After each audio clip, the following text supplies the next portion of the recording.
يا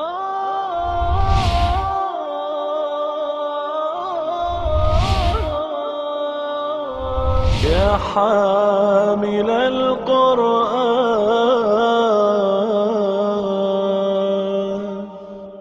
اعوذ باللہ من الشیطان الرجیم. بسم اللہ الرحمن الرحیم.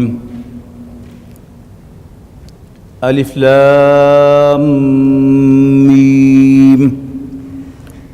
ذلك الكتاب لا ريب فيه هدى للمتقين الذين يؤمنون بالغيب ويقيمون الصلاة ومما رزقناهم ينفقون والذين يؤمنون بما أنزل إليك وما أنزل من قبلك وبالآخرة هم يوقنون أولئك على هدى من ربهم وأولئك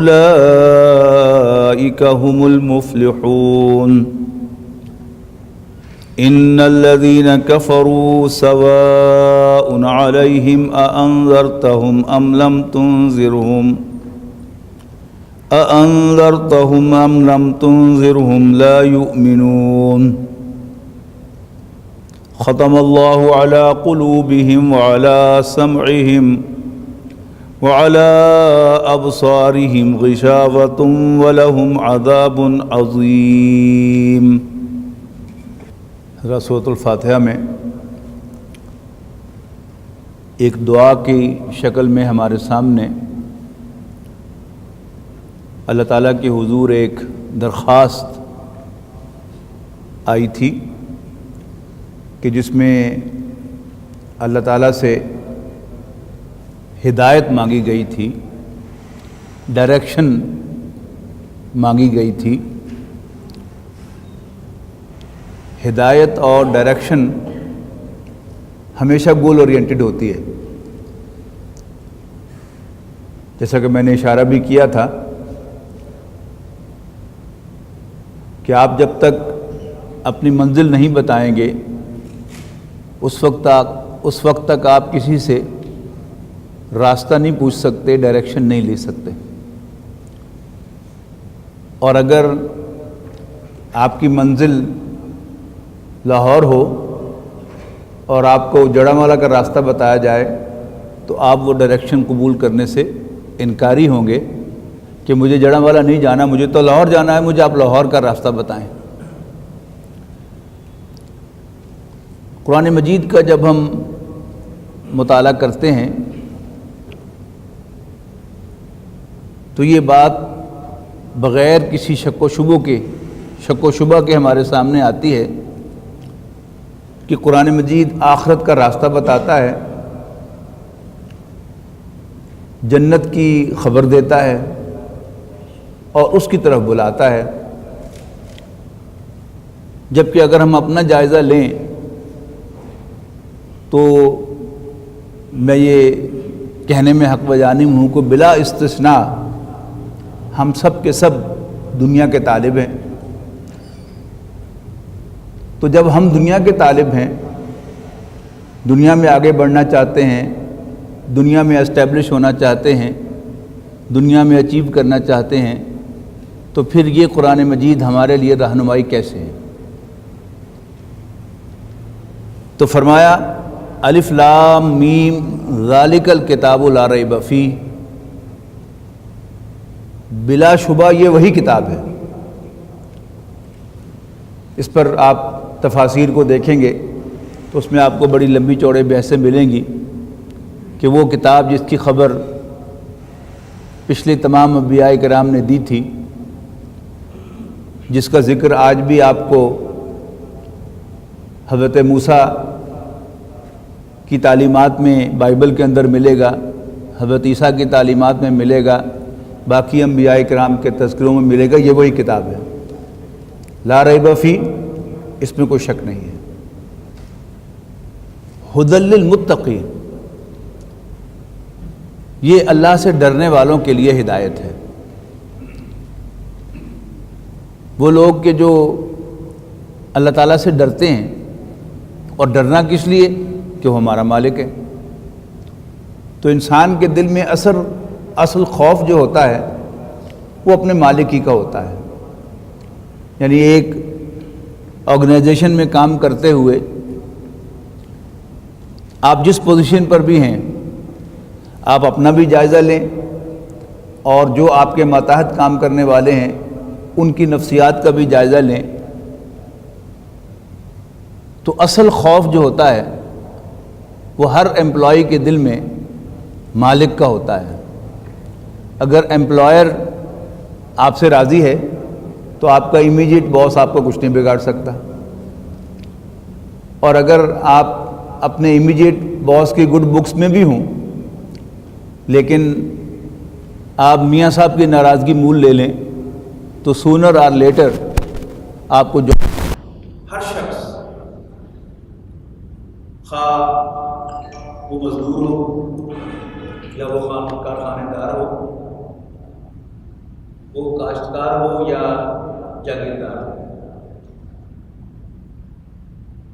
ملازم پیشہ آدمی ہو یا کاروباری آدمی ہو، اس کے دل میں جو بھی زندگی کا نقشہ ہوتا ہے اس نقشے میں الٹیمیٹلی ایک مقام ہوتا ہے۔ کیا فرق تھا بنیادی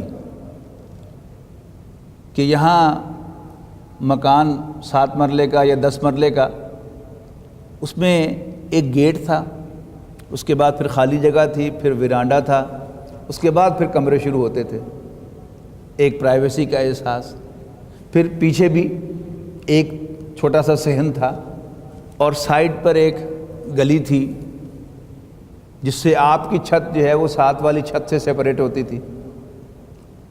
پھر اور اللہ نے مالی وسعت دے دی تو اور کھلے علاقے میں آگے کنال 2 کنال کا گھر بنا لیا۔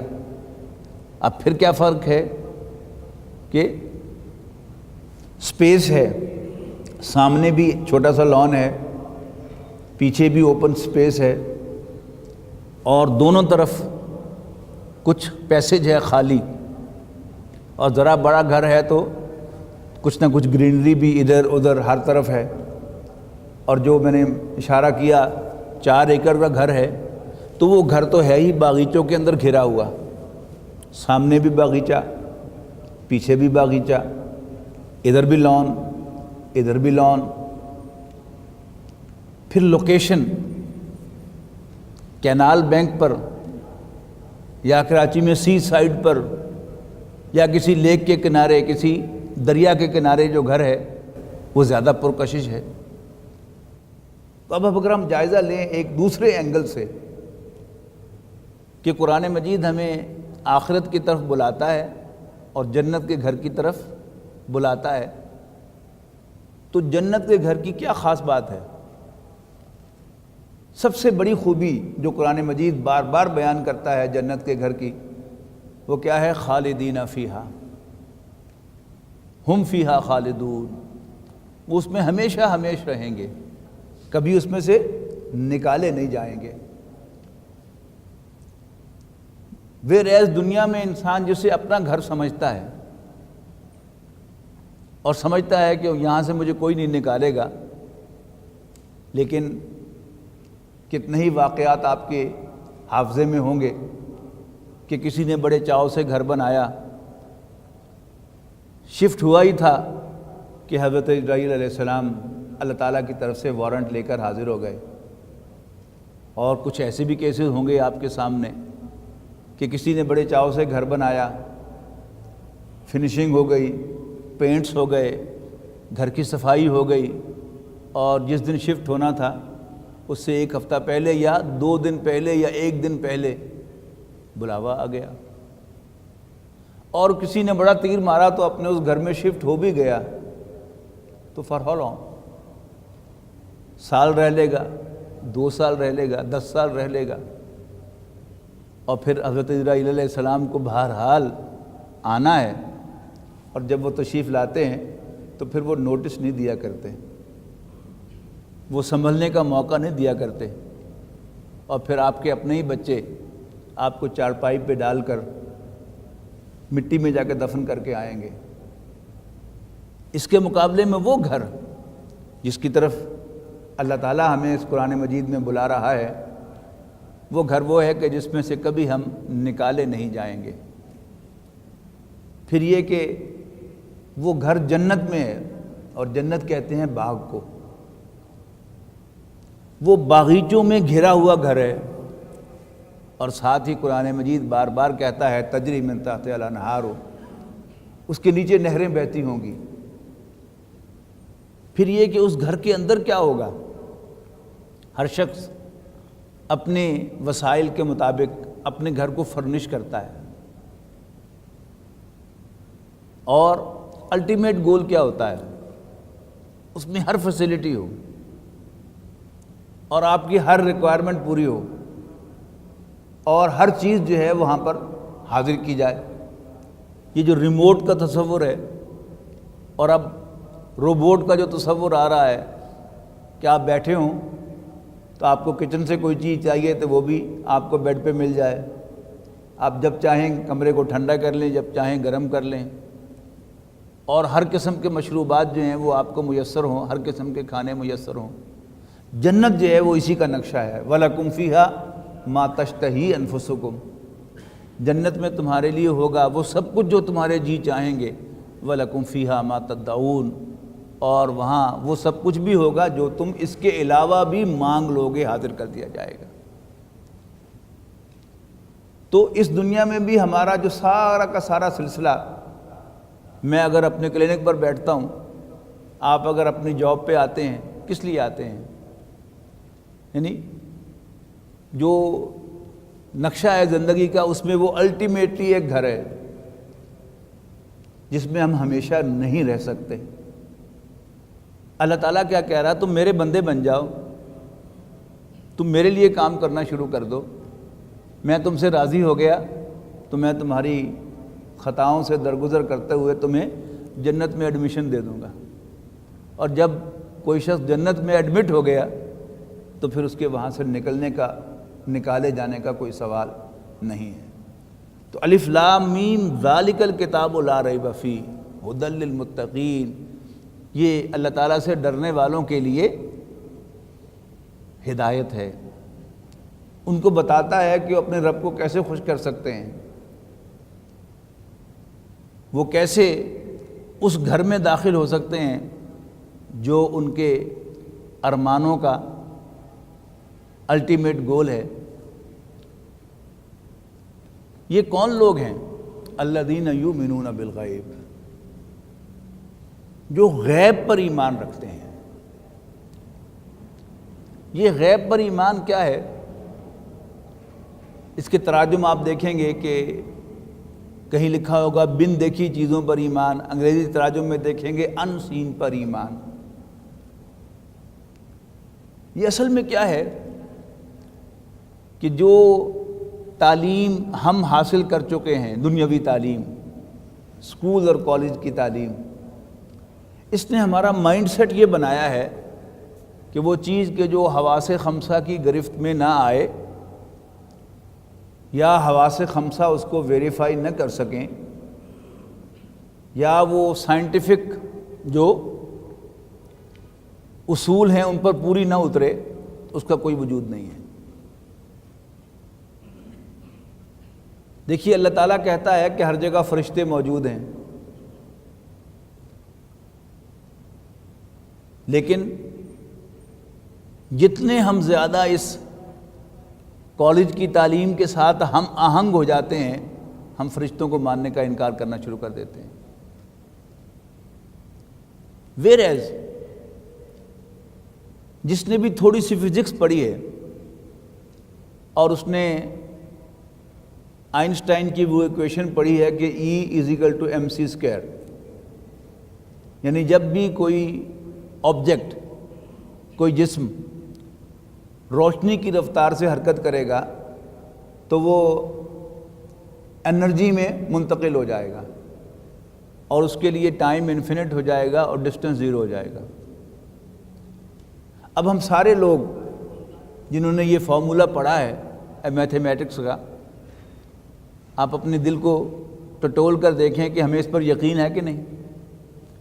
حالانکہ ہم میں سے کسی نے کسی چیز کو روشنی کی رفتار سے حرکت دے کر نہیں دیکھا، لیکن اس سائنٹیفک اور میتھمیٹیکل ایکویشن پر اتنا یقین ہے کہ ہم سمجھتے ہیں کہ ایسا ہو جائے گا۔ لیکن کیا وہ باتیں جو قرآن مجید نے بیان کی ہیں، فرشتوں کا وجود ہے، آخرت کا وجود ہے، کیا ہمیں ان پر بھی اتنا یقین ہے؟ نہیں۔ کیوں نہیں ہے؟ اس لیے کہ وہ جو بات علامہ اقبال نے کہی تھی کہ گلا تو گھونٹ دیا اہل مدرسہ نے تیرا، کہاں سے آئے صدا لا الہ الا اللہ، کہ ہم جب مدرسہ سے مراد یہاں دینی مدرسہ نہیں ہے، یہ اسکول کا اردو ترجمہ ہے مدرسہ، کہ ہم اسکول میں گئے، ہم نے انگریزی تعلیم حاصل کی تو اس نے ہمارے ذہن کی ساخت کو بدل دیا، ہمارا مائنڈ سیٹ بدل دیا کہ ہم بن دیکھے ان سین غیب پر ایمان نہیں رکھتے۔ قرآن مجید سے رہنمائی حاصل کرنے کا پہلا تقاضا کیا ہے؟ اللہ تعالیٰ کا ڈر، اور دوسرا تقاضا کیا ہے؟ غیب پر یقین۔ تو ھدی للمتقین، یہ متقیوں کے لیے ہدایت ہے، الذین یؤمنون بالغیب، جو غیب پر ایمان رکھتے ہیں، ویقیمون الصلاۃ، اور نماز قائم کرتے ہیں، ومما رزقناہم ینفقون، اور جو کچھ ہم نے انہیں عطا کیا ہے اس میں سے خرچ کرتے ہیں۔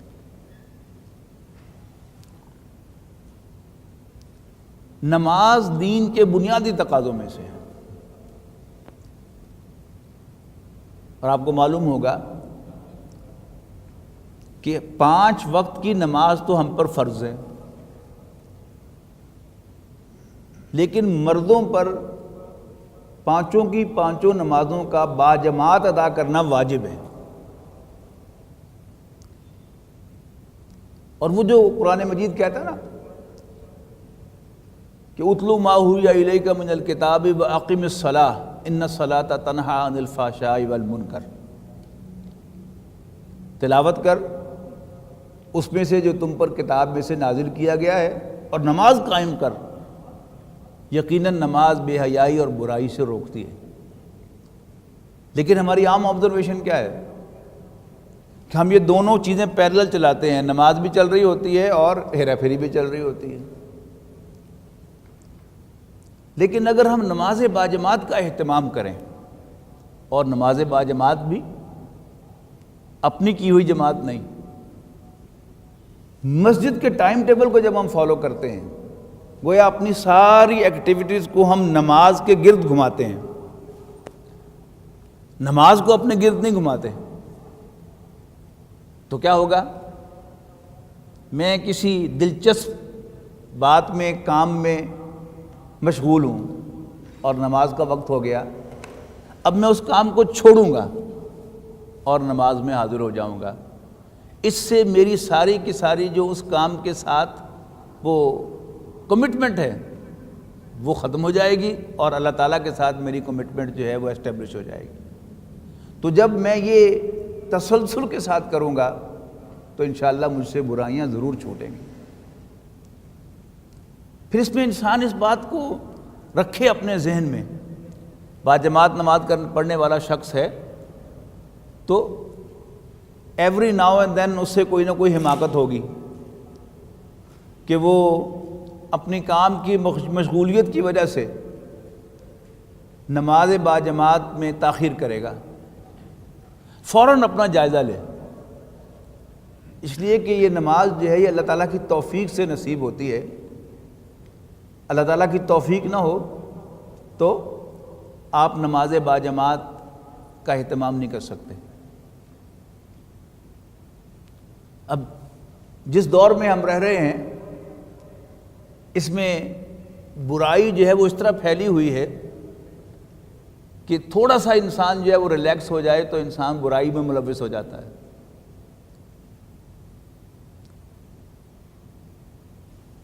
ابھی 2-3 روز کی بات ہے، میں نے رات فون لگایا چارجنگ پر تو وہ صحیح طرح کنیکٹ نہیں ہوا، تو صبح فجر کے وقت ڈیڈ ہو گیا۔ الارم جو ہے ظاہر ہے بجنے کا سوال ہی نہیں۔ اب میں ٹائم سے جاگا تو ہوا تھا لیکن الارم کے انتظار میں پتہ نہیں چلا، لیکن ظاہر ہے کہ جب ٹائم پورا ہو جاتا ہے تو پھر انسان مجبوراً اٹھ ہی جاتا ہے۔ تو بظاہر ایسا محسوس ہوا کہ مجھے باتھ روم جانے کی اب حاجت ہو رہی ہے، میں اٹھا، ٹائم دیکھا تو 5:10 تھے، 5 بجے نماز تھی۔ فوراً میں نے سوچا کہ ایسا کیوں ہوا ہے؟ میرے ذہن میں آیا کہ رات جو ہے اسی فون کو استعمال کرتے ہوئے، یعنی فیس بک دیکھتے ہوئے، کسی ایسی جگہ جہاں مجھے رکنا نہیں چاہیے تھا میں تھوڑا سا رکا تھا، تو مجھے اللہ تعالیٰ نے اس کی سزا دی ہے کہ اللہ تعالیٰ نے مجھے اپنے حضور حاضری جو ہے اس سے روک دیا ہے۔ تو جب انسان اس بات کا اہتمام کرتا ہے کہ اس نے نماز باجماعت ادا کرنی ہے، پھر اللہ تعالیٰ کی طرف سے اس کو ہدایت نصیب ہوتی ہے، اور جب انسان اللہ تعالیٰ کے راستے کو چھوڑ کر کسی دوسرے راستے پر چلتا ہے تو پھر اس کا ایک امیجیٹ انسان کو ایفیکٹ کیا ہوگا کہ اللہ تعالیٰ اپنے حضور حاضری سے اسے روک دے گا۔ تو الذین یؤمنون بالغیب ویقیمون الصلاۃ، جو غیب پر ایمان رکھتے ہیں اور نماز قائم کرتے ہیں۔ تو نماز قائم جب انسان کرتا ہے اہتمام کے ساتھ تو پھر اللہ تعالیٰ جو ہے پھر اس کے لیے خود بخود ہدایت کا راستہ کھولتا ہے اور گمراہی کے دروازے اس کے لیے بند کرتا ہے۔ اور اگر انسان اللہ تعالیٰ کے حضور حاضری میں ریلیکس ہوگا تو پھر اللہ تعالیٰ کہتا ہے جاؤ دفع ہو جاؤ۔ پھر پہلے تو اس کی نماز باجماعت چھوٹے گی، اس کے بعد پھر فرض بھی چھوٹنے شروع ہو جائیں گے، نمازیں قضا ہونی شروع ہو جائیں گی۔ لیکن جلدی سے جلدی انسان اپنے آپ کو سیدھا کرے، اور جہاں کہیں اللہ تعالیٰ کی فرمانبرداری میں کوتاہی ہوئی ہو، اللہ تعالیٰ کی نافرمانی ہوئی ہو، انسان توبہ کرے، استغفار کرے اور پھر اللہ تعالیٰ کو راضی کرنے کی کوشش کرے تو پھر دوبارہ جو ہے وہ ٹریک پر آ جاتا ہے۔ دوسری چیز یہاں فرمائی کہ وَمِمَّا رَزَقْنَاهُمْ يُنْفِقُونَ، اور جو کچھ ہم نے انہیں عطا کیا ہے اس میں سے خرچ کرتے ہیں۔ ہمارے پاس جو کچھ بھی ہے،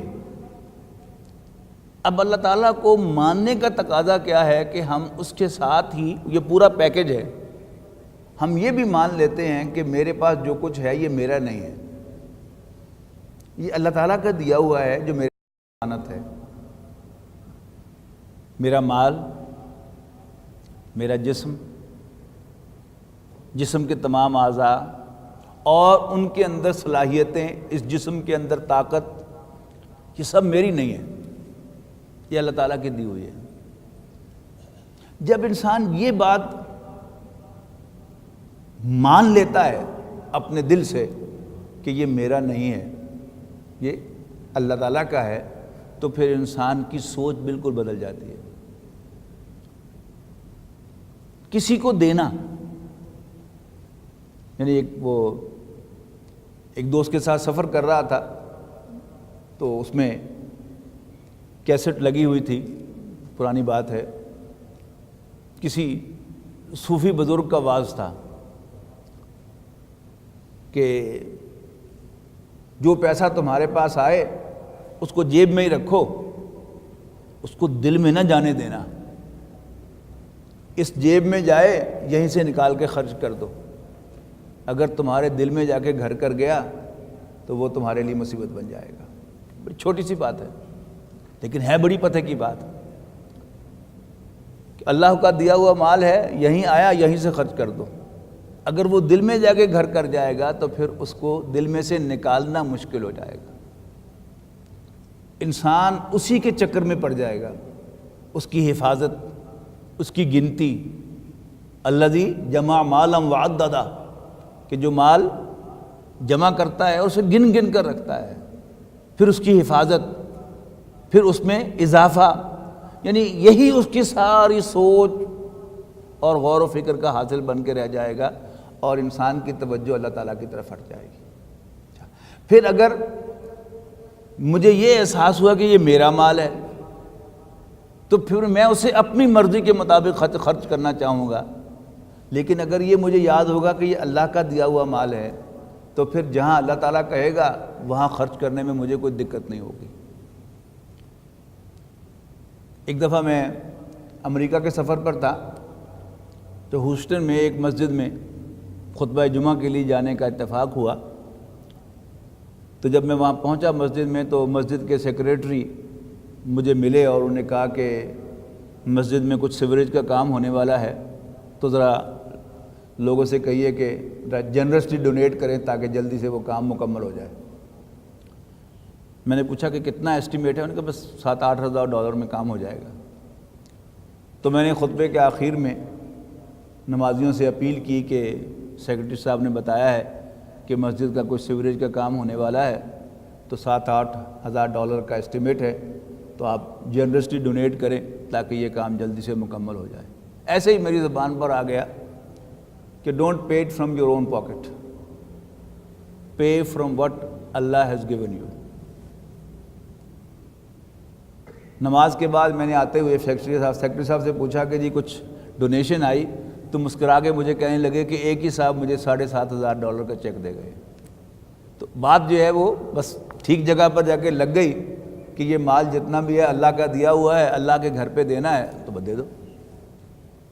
اب 7-8 ہزار ڈالر اچھی خاصی اماؤنٹ ہے، لیکن جب انسان یہ سمجھتا ہے کہ میرے پاس جو بھی پڑا ہے بینک میں یہ میرا تو نہیں ہے، یہ تو اللہ تعالیٰ کا ہے، تو پھر اللہ تعالیٰ کے راستے میں خرچ کرتے ہوئے انسان کو کوئی دقت نہیں ہوتی۔ اور اللہ تعالیٰ کے راستے میں جب انسان اپنا مال خرچ کرتا ہے تو پھر اس کے لیے اللہ تعالیٰ جو ہے جیسے نماز باجماعت کا اہتمام کرتا ہے تو انسان کے لیے نیکی کے دروازے کھلتے ہیں، اسی طرح اللہ تعالیٰ کے راستے میں مال خرچ کرنے سے بھی انسان کے لیے نیکی کے دروازے کھلتے ہیں۔ وہ جو ہدایت کا راستہ ہے جنت کی طرف جانے والا وہ کھلتا چلا جاتا ہے اس کے لیے، اور اس پر دین پر عمل کرنا آسان ہوتا ہے۔ اس کا تو آپ تجربہ کر کے دیکھ لیں کہ ہم میں سے ہر شخص نیک بننا چاہتا ہے، اللہ تعالیٰ کی عبادت میں پیش رفت چاہتا ہے، لیکن جانتا ہوں ثواب طاعت و زہد پر طبیعت ادھر نہیں آتی، پر طبیعت ادھر نہیں آتی، تو اس طبیعت کو ادھر لانے کا ایک آسان سا فارمولہ ہے کہ آپ کے سامنے کوئی ایسی مد ہو کہ جس میں آپ سمجھتے ہیں کہ اس مد میں خرچ کرنے سے اللہ تعالیٰ راضی ہوتا ہے، لیکن آپ کی طبیعت وہاں خرچ کرنے پہ آمادہ نہیں ہے، آپ وہاں پر ڈونیٹ کریں، لگائیں، چیریٹی کریں، آپ محسوس کریں گے کہ جیسے وہ ہینڈ بریک جو لگی ہوئی تھی آپ کی گاڑی کو وہ کھل گئی، اور اب آپ جو ہیں وہ ذرا سا بھی ایکسلریٹ کریں گے تو آپ کی گاڑی جو ہے وہ جنت کے راستے پر چلنا شروع ہو جائے گی۔ اور بڑا آسان بات، قرآن مجید میں 2 مقامات پر کہا گیا ہے کہ تمہارے مالوں میں سائل کا حق ہے، مانگنے والے کا، لیکن ہمارا مائنڈ سیٹ کیا ہے کہ یہ مانگنے والے جو ہیں پروفیشنل ہیں، یہ پیشہ ور گداگر ہیں، یہ ایک مافیا ہے۔ کسی کے دل میں یہ خیال ہے کہ یہ لوگ جو ہیں یہ پیسے ضائع کر دیتے ہیں، ان کو دینے کا کوئی فائدہ نہیں، آپ ان کو ان کی کسی ضرورت کے لیے پیسے دیں گے تو یہ کوئی بیکار چیز جو ہے وہ گھر میں لا کے رکھ لیں گے اور پیسہ ضائع کر دیں گے، لہذا ان کو دینا بیکار ہے۔ دوسری طرف قرآن مجید کی بات آپ کے سامنے ہو کہ فی اموالہم حق للسائل والمحروم، کہ ان کے مالوں میں سائل کا اور محروم کا حق ہے۔ ہمارا مائنڈ سیٹ کیا ہے کہ سائل اگر حقدار ہو تو اسے دینا چاہیے، مطلب کیا کہ غریب ہو، تنگ دست ہو تو اسے دینا چاہیے، پروفیشنل کو نہیں دینا چاہیے۔ قرآن مجید یہ دونوں کو علیحدہ علیحدہ کہہ رہا ہے، سائل والمحروم، محروم مینز ہیو ناٹ اور سائل مینز مانگنے والا۔ دل نہیں چاہ رہا، لیکن اللہ تعالیٰ کا فیصلہ سامنے ہو کہ حق اور ناحق کا فیصلہ کرنے والا وہ ہے، میں نہیں ہوں، میرے خیال کے مطابق یہ حقدار نہیں، اللہ تعالیٰ کہتا کہ وہ حقدار ہیں، آپ جو ہیں وہ خالص اللہ کا حکم سمجھ کر انہیں دیں۔ آپ محسوس کریں گے کہ یہاں کچھ تبدیلی آئی ہے اور انسان کا دل جو ہے وہ اللہ تعالیٰ کی طرف مائل ہو گیا ہے۔ اور یہ صرف مال ہی کی بات نہیں ہے، آپ اپنی زندگی میں خالص اللہ تعالیٰ کو راضی کرنے کے لیے کوئی چھوٹے سے چھوٹا عمل کریں، خالص اللہ تعالیٰ کو راضی کرنے کے لیے، تو آپ اپنی زندگی میں بہت بڑی چینج محسوس کریں گے۔ وہ جو ہدایت کی طرف انسان کی پیش رفت ہے اس میں آپ بڑی نمایاں تبدیلی محسوس کریں گے۔ یعنی میں اگر آپ کو اپنا سناؤں کہ اللہ تعالیٰ نے مجھے دین کی طرف کیسے راغب کیا؟ تو جو پہلا سٹیپ مجھے یاد پڑتا ہے وہ یہ ہے کہ جب میں 8ویں جماعت میں پڑھتا تھا تو عربی الیکٹیو سبجیکٹ کے طور پر میں نے رکھی ہوئی تھی، تو ہماری عربی کی کتاب میں کچھ قرآن مجید کی سلیکشنز تھیں، کچھ احادیث کی سلیکشن تھیں۔ تو ایک حدیث تھی اس میں کہ المسلم اخو المسلم یا لا یظلمہ ولا یسلمہ، مسلمان کا بھائی ہے، نہ وہ اس پر زیادتی کرتا ہے اور نہ اس کو بے یار و مددگار چھوڑتا ہے۔ اس کا تو ٹیکسٹ بھی مجھے یاد ہے، ایک اور حدیث تھی اس کا ٹیکسٹ مجھے بھول گیا ہے لیکن مفہوم یاد ہے کہ کسی مسلمان کو زیب نہیں دیتا کہ وہ اپنے بھائی کو 3 دن سے زیادہ بے یار و مددگار چھوڑے۔ اب میں 8ویں جماعت کا طالب علم تھا، ایک چھوٹا سا ذہن، اب بے یار و مددگار چھوڑنے کا اس وقت جو میرے ذہن میں مفہوم آیا وہ یہ تھا کہ وہ جو اس زمانے میں ہوتا نا، اسکول ایج میں پکی کر لی کچی کر لی کہ 3 دن سے زیادہ کسی دوست سے بول چال بند نہیں رکھنی چاہیے مسلمان سے۔ تو مجھے جب یہ حدیث ایک دم کلک ہوئی تو میں نے نوٹ کیا کہ میرے ایک کلاس فیلو کے ساتھ میری بول چال بند تھی، کافی دن ہو گئے تھے، تو میں اس کے پاس چل کر گیا اور میں نے اس کو بلایا۔ اس نے کہا کہ نہیں تمہاری میری بول چال بند ہے۔ میں نے کہا نہیں، میں تمہیں بلانا ہے۔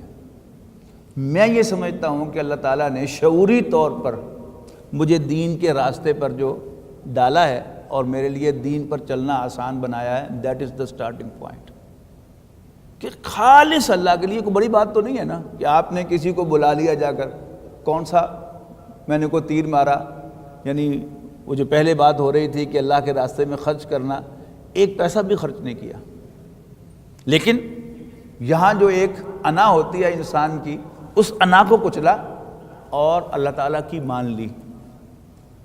اللہ تعالیٰ کو راضی کرنے کے لیے میں صرف گیا، اور انسان کی زندگی میں ایسے بے شمار واقعات ہوتے ہیں کہ جن میں ہم اپنی انانیت کو پریفرنس دیتے ہیں اور اللہ تعالیٰ کی منشا کو پیچھے چھوڑ دیتے ہیں۔ تو کوئی چھوٹا سا عمل بھی انسان خالص اللہ کے لیے کرے اور کوئی موٹیو نہ ہو تو پھر انسان کے لیے وہ یعنی رائٹ ویز جو ہے اللہ تعالیٰ پھر پیو کرتا ہے، آپ کے لیے بچھاتا چلا جاتا ہے، آپ کے لیے وہ راستے کھولتا چلا جائے گا۔ آپ خود انشاءاللہ اس کا تجربہ کریں گے۔ تو ذالک الکتاب لا ریب فیہ ھدی للمتقین الذین یؤمنون بالغیب ویقیمون الصلاۃ ومما رزقناہم ینفقون والذین یؤمنون بما انزل الیک، اور وہ لوگ جو ایمان رکھتے ہیں اس پر جو اے نبی صلی اللہ علیہ وسلم آپ پر نازل کیا گیا، یعنی یہ قرآن مجید، اور اس کے علاوہ اللہ تعالیٰ نے آپ کے دل میں جو کچھ بھی ہدایت کی بات ڈالی اس سب پر یقین رکھنا۔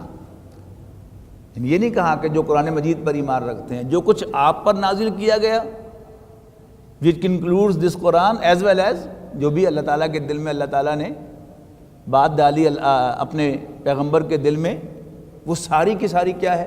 ہدایت ہے، اور اس پر یقین رکھنا کہ وہ اللہ تعالیٰ کی جانب سے ہے۔ تو والذین یؤمنون بما انزل الیک وما انزل من قبلک، اور جو آپ سے پہلے نازل کیا گیا، یعنی اللہ تعالیٰ نے اپنے پیغمبروں پر جو کچھ بھی نازل کیا اس سب کو ماننا۔ وبالآخرۃ ھم یوقنون، اور وہ آخرت پر یقین رکھتے ہیں۔ آخرت پر یقین جو ہے یہ بہت اہم یقین ہے، یعنی جو اس سے پہلے ہے ایمان بالغیب پر بھی ایمان کہا، اور نبی اکرم صلی اللہ علیہ وسلم پر نازل ہونے والے کو بھی ایمان کہا، اور آپ سے پہلے والے کو بھی ایمان کہا۔ لیکن آخرت کے بارے میں ایک اور لفظ استعمال کیا گیا، وہ کیا ہے؟ یقین۔ یعنی ایمان ہی کے جو مختلف درجے ہیں ان میں ایک تو پہلا ہے زبان سے اقرار کرنا، دوسرا درجہ ہو گیا ایمان دل سے ماننا، یعنی ایک ایمان کی ٹرم جو ہے اس کا ایک حصہ ہے شہادت، دوسرا ہے ایمان، تیسرا پھر رکھیے ایک یقین۔ آخرت کو یقین اس لیے کہا کہ انسان کی زندگی کو سب سے زیادہ متاثر کرنے والی چیز جو ہے وہ آخرت ہے۔ معلوم ہے کہ یہ صحیح ہے، لیکن اس کے باوجود ہم اپنی زندگی میں اس کا ارتکاب کرتے ہیں، اس لیے کہ ہم آخرت کو بھولے ہوئے ہیں، اور آخرت کے ایمان کی جس بھی موت پر یقین ہے کہ وہ کسی وقت بھی آ سکتی ہے۔ یہ شیطان کے سارے ہیں نا ہتھ کنڈے، کہ آخرت کا انکار کرانا، آخرت کو مان تو لینا لیکن یقین کو مدھم کر دینا، یقین بھی ہونا لیکن یہ لوری دے دینا کہ کوئی بات نہیں، ابھی بڑی زندگی پڑی ہے۔ وہ ہماری پرانی روایت تھی نا کہ جب کوئی شخص ریٹائر ہو کر حج کرنے کے لیے جاتا تھا تو وہاں داڑھی رکھتا تھا، یہاں واپس آتا تھا چہرے پہ داڑھی سجی ہوتی تھی۔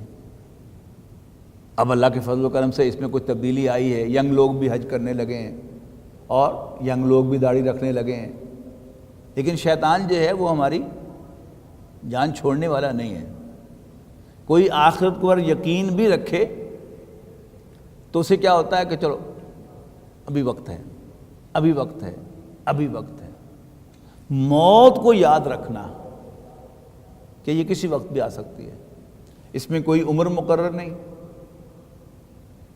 اس میں کوئی وقت مقرر نہیں۔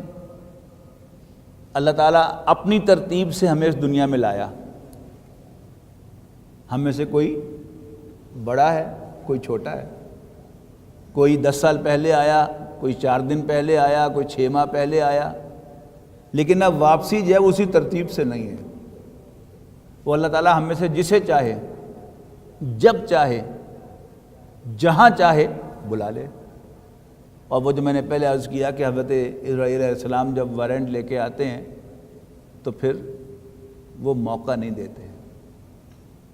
جو گھڑی اللہ تعالیٰ نے موت کی لکھی ہے اس سے نہ ایک مومنٹ پیچھے جا سکتے ہیں، نہ ایک گھنٹہ، ایک مومنٹ آگے جا سکتے ہیں۔ اگر یہ انسان کو یاد رہے کہ موت کسی وقت بھی آ سکتی ہے تو پھر انسان کی زندگی کے اندر ایک بڑی نمایاں تبدیلی جو ہے اس کے آنے کا امکان ہے۔ اولئک علی ھدی من ربہم، یہ وہ لوگ ہیں کہ جو اپنے رب کی جانب سے ہدایت پر ہیں، سیدھے راستے پر ہیں۔ وَأُولَئِکَ هُمُ الْمُهْتَدُونَ مفلحون، اور یہی فلاح پانے والے ہیں۔ لیکن ایک سوال جو ہے وہ اپنی جگہ پر رہا کہ قرآن مجید سے ہدایت کیسے حاصل کی جائے، اس لیے کہ معروف معنوں میں ہدایت ہم جسے کہتے ہیں وہ ہدایات پر مبنی ہوتی ہے، یہ کرو، یہ کرو، یہ کرو، یہ کرو، یہ نہ کرو، یہ نہ کرو، یہ نہ کرو، یہ نہ کرو۔ لیکن قرآن مجید جب ہم کھولتے ہیں تو یہاں ہمیں ڈائریکشنز نہیں ملتی، ہدایات نہیں ملتی۔ کوئی چیپٹر نہیں نماز کا، کوئی چیپٹر نہیں زکوٰۃ کا، کوئی چیپٹر نہیں ڈوز کا، کوئی چیپٹر نہیں ڈونٹس کا۔ یعنی باتوں باتوں میں باتیں کہی جاتی ہیں۔ ابھی ہم نے جو 4 آیات پڑھی ہیں اس میں بہت کچھ ہے، لیکن باقاعدہ ترتیب سے نہیں۔ ہم دیکھ رہے ہیں کہ پہلے یؤمنون بالغیب کا، اس سے پہلے متقین کا، پھر ایک بیانیہ انداز میں ذکر کیا کہ وہ نماز ادا کرتے ہیں اور ہمارے دیے ہوئے میں سے خرچ کرتے ہیں، اس کے بعد وہ ایمان رکھتے ہیں اور پھر انہیں یقین ہے۔ تو یہ بات جو ہے جو ہمارا اپنا سٹائل ہے ہدایات کا، یہ اس کا سٹائل نہیں ہے۔ اب ان کو مفلحون بیان کرنے کے بعد یعنی ایسا معلوم ہوتا ہے کہ دین سارا بیان ہو گیا اور کامیابی کا ذکر آ گیا، اور اس کے بعد پھر اب کافروں کا ذکر ہو رہا ہے، لیکن سارا دین کہاں بیان ہوا ہے؟ باقی جو ابھی بلکہ 29 پارے ہیں ان میں بھی تو ہدایت ہے۔ پھر قرآن مجید اپنے آپ کو کتاب کہتا ہے۔ What type of book is this؟ جن کتابوں سے واقف ہیں ان میں ٹیکسٹ بک ہوتی ہے، اس میں چیپٹرز ہیں، جو بات پہلے چیپٹر میں بیان ہو جائے اگلے چیپٹرز میں اس کا حوالہ تو آ سکتا ہے لیکن دوبارہ بیان نہیں ہوتی. یہاں کیا ہے؟ ایک ہی بات بار بار بیان ہو رہی ہے، سیم الفاظ کے ساتھ بھی بیان ہو رہی ہے اور ڈیفرنٹ الفاظ کے ساتھ بھی بیان ہو رہی ہے. پھر یہ کہ کتاب کی ایک صنف سے ہم جو واقف ہیں وہ کیا ہے؟ ناول. یہ ناول بھی نہیں ہے، اس کا اور انداز ہوتا ہے. کہیں کہیں اس میں افسانوی رنگ تو آپ کو مل جائے گا لیکن یہ کوئی ایک افسانہ بھی نہیں ہے. پھر اس میں بے شمار قصے ہیں، کہانیاں ہیں، لیکن سوائے ایک قصے کے کوئی قصے کے انداز میں نہیں ہے. سورہ یوسف میں حضرت یوسف علیہ السلام کا قصہ جو ہے وہ بالکل کہانی کی طرح بیان ہوا ہے. باقی ساری کہانیاں توڑ مڑوڑ کر بیان ہوئی ہیں، کاٹ کاٹ کر بیان ہوئی ہیں، بار بار بیان ہوئی ہیں. پھر اس میں کہیں کہیں کوئی تاریخی حوالہ جات بھی ہیں لیکن کوئی حوالہ جو ہے وہ تاریخ کے فارمیٹ میں نہیں ہے. لہذا نہ تو یہ تاریخ کی کتاب ہے، نہ ہی کہانیوں کی کتاب ہے، نہ یہ افسانہ ہے، نہ یہ ناول ہے. پھر کہیں کہیں سائنسی معلومات بھی مینشنڈ ہیں لیکن وہ سائنٹیفک ٹرمز میں نہیں ہیں. زیادہ غور سے دیکھیں گے تو وہ سائنسی معلومات وہ ہیں کہ جو قرآن مجید کے نزول کے وقت عربوں کے ہاں معروف تھیں. مثلاً انسان کی تخلیق کی سٹیجز کو بیان کیا ہے. جمع ہوا خون، خون کا لوتھڑا، پھر گوشت کا ٹکڑا، پھر اس کے اندر ہڈیوں کا ہونا، اور پھر پوری ایک انفارمڈ کے بعد ایک فارمڈ سٹرکچر بننا.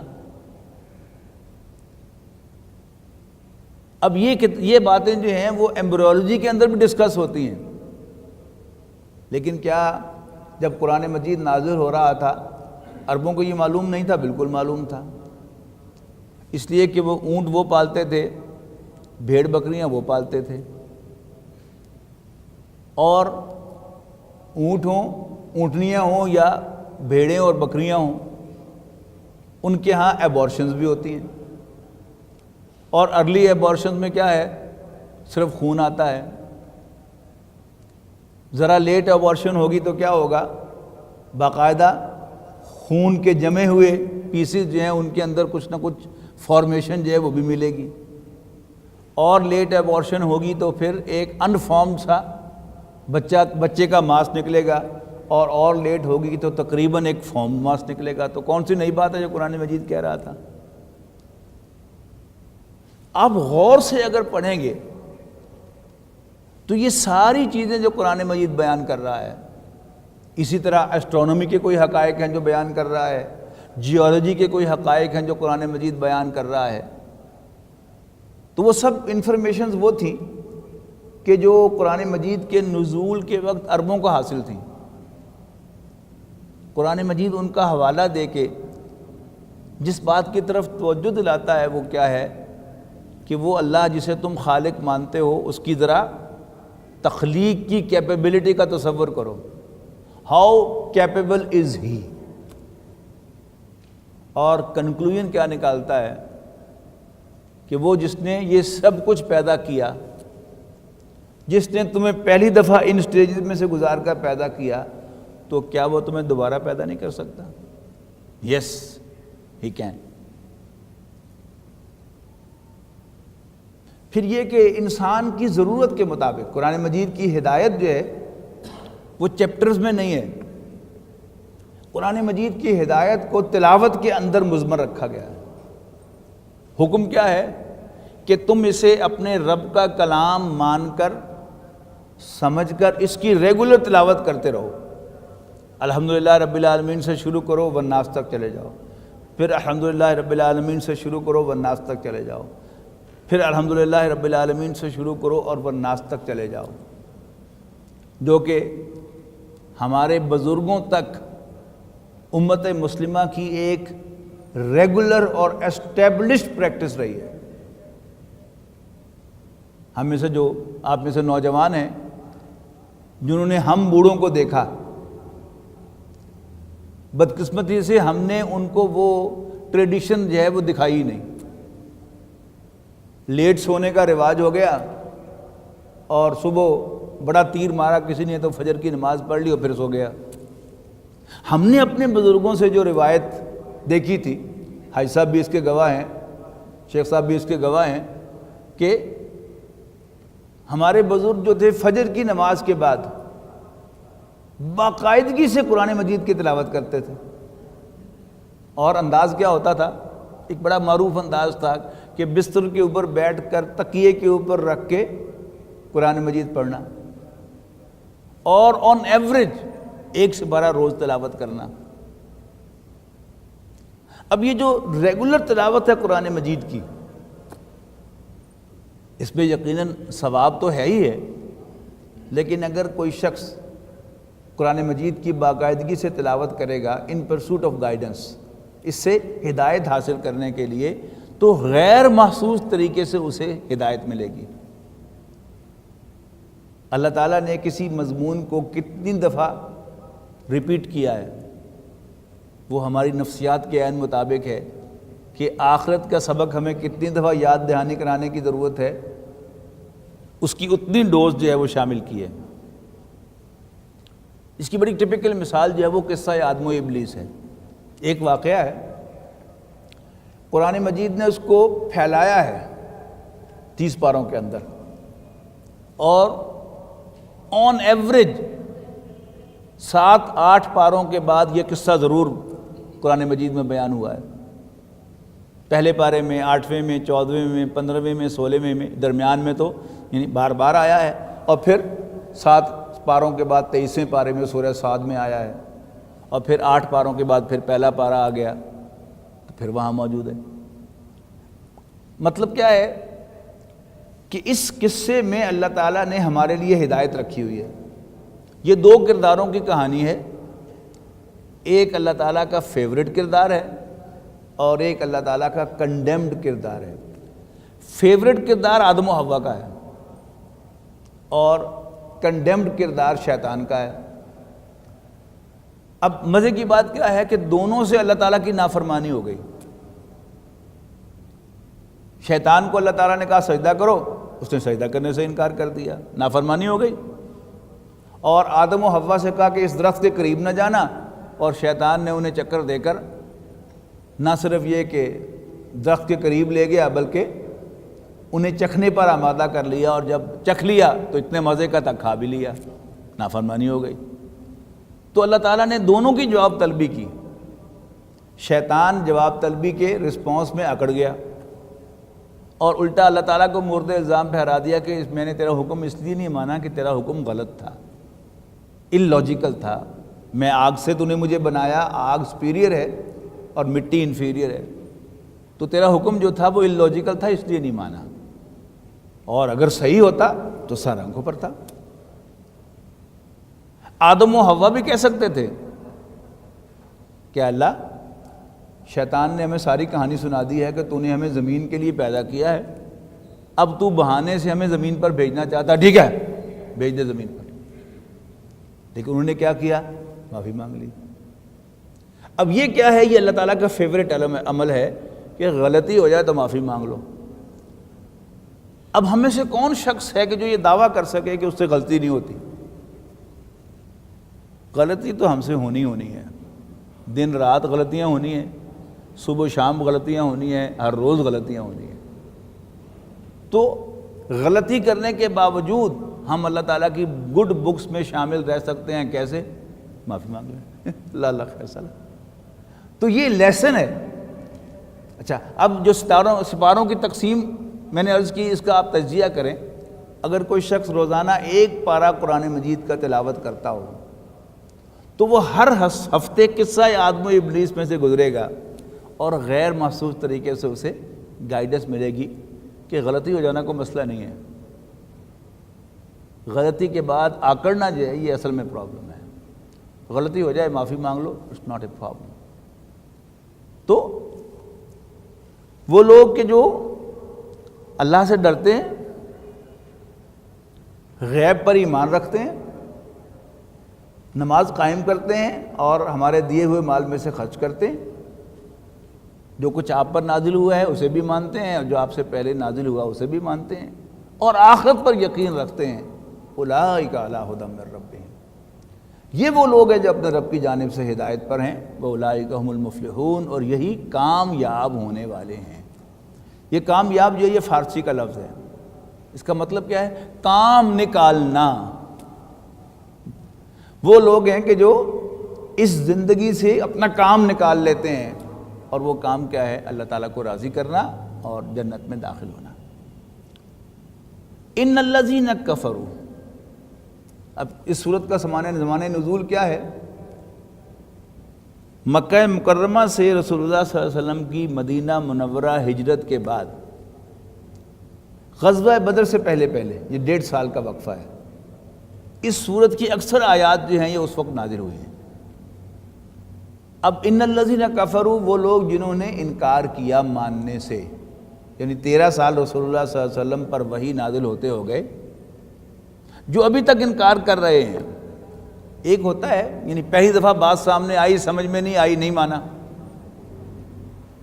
اصل انکار کیا ہے کہ بات پوری طرح کرسٹل کلیئر ہو گئی کہ یہ حق ہے، لیکن پھر بھی اس کو ماننے سے انکار کیا۔ یہ ہے ان الذین کفروا، یقیناً وہ لوگ جنہوں نے انکار کیا، سواء علیہم، اب ان کے لیے برابر ہے، اانذرتہم ام لم تنذرہم، کہ آپ انہیں خبردار کریں یا نہ کریں، whether you warn them or you don't، لا یؤمنون، وہ ایمان نہیں لائیں گے۔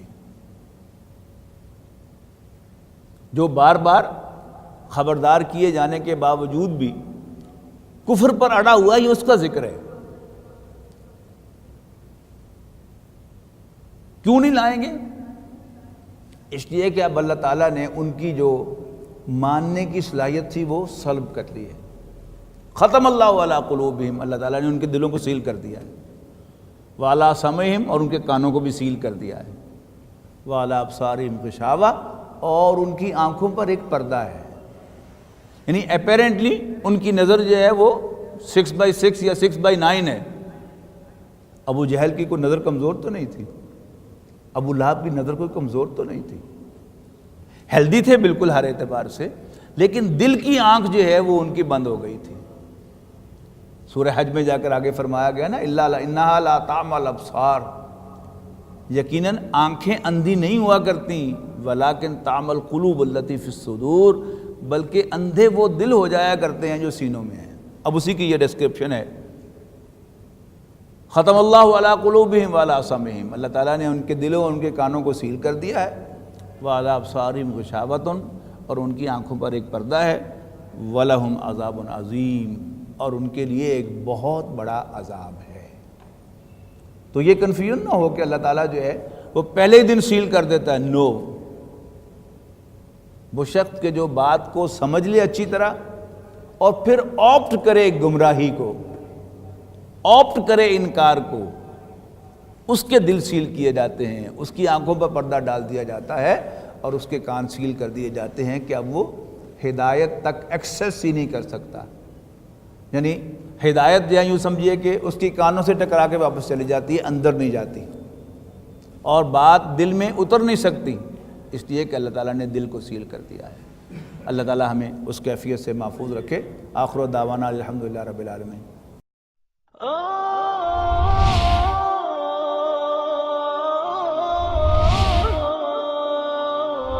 يا حامل القرآن